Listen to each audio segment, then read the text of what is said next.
ఏమిటి మా నాన్నని మోసగించి నన్ను రెండో పెళ్లి చేసుకున్నారా? కాదు, మీ నాన్నే చేశారు. అబద్ధం. సత్య స్వర్గాన ఉన్న మా నాన్న మీద ఎందుకు నిందలు వేస్తారు? ఇప్పుడు మా నాన్నే కనుక బ్రతికి ఉంటే ఇలా చేసినందుకు మిమ్మల్ని మెడపెట్టి గింతించేవాడు. దానికోసం అయితే ఆయన బ్రతికిరానక్కర్లేదు. నేనే వెళ్తున్నాను. ఆయన ఆస్తిని కీర్తిని అన్నిటినీ నువ్వే నెత్తిన కట్టుకుని ఊరేవు.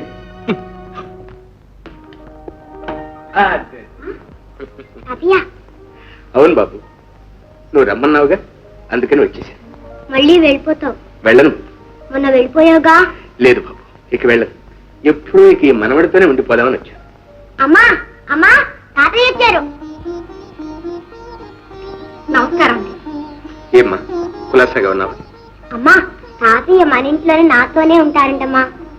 అంతటి అదృష్టమా బాబు? శ్రీమంతులు ఈ పేద కొంపల్లో ఉంటారా? తాతయ్య నీతో పరిహాసాలు ఆడుతున్నారు. నేను కాదమ్మా, మొదటి నుంచి భగవంతుడే నాతో పరిహాసం ఆడుతున్నాడు.